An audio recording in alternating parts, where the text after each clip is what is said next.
Hi everyone, today I'm going to be talking to you about the influence of information sources on teachers' willingness to practice preventative behaviors. Now, we're all more than familiar with the COVID-19 pandemic that has infected friends and families since early 2020 and has caused over 7 million deaths worldwide. In the US, schools were closed for many months in response to this public health crisis, causing wide-scale disruption to the lives of children, teachers, and families.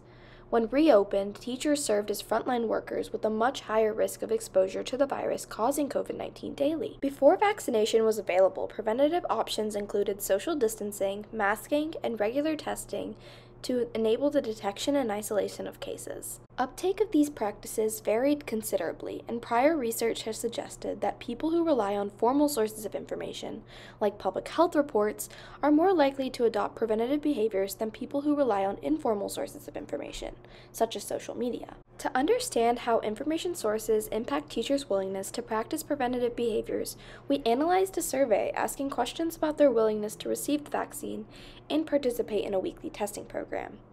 Teachers were asked to answer these questions to gain more insight into their main resources for information and day-to-day COVID-19 prevention efforts. As shown, response options included formal sources such as World Health Organization, Centers for Disease Control and Prevention, North Carolina Department of Health and Human Services, and local health department, as well as informal sources such as news or media, social media, or friends and family. We categorized teachers according to whether they consulted any formal sources or only informal sources.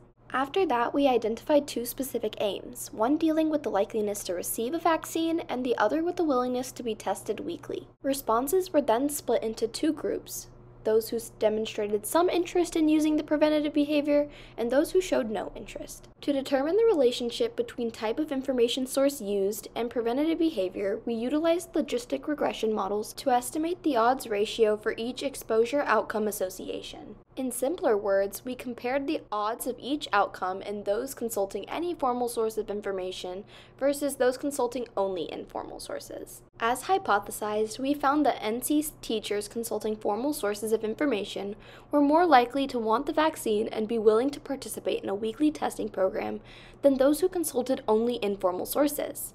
These graphs depict the odds ratio shown to the right of them. Specifically, people consulting any formal source of information were twice as likely as those consulting only informal sources to be willing to want the vaccine.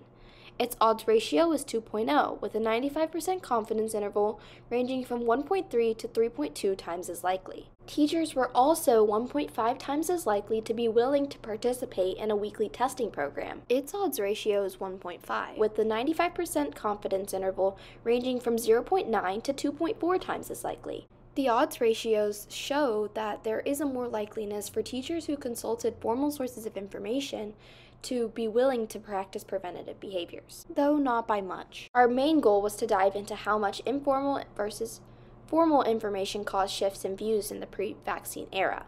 This proved successful since not only do our findings back previous research suggesting opinions being impacted by the types of sources utilized, but they also provide a stepping stone for future research involving the influence of information sources.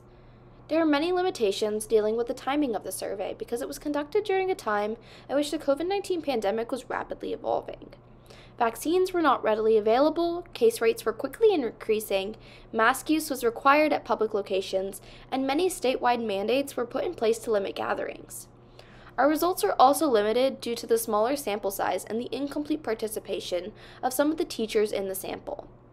The responses recorded from teachers may have been affected by social desirability bias, making it so that our results indicate a higher likelihood to practice preventative behaviors than normal in a population of teachers.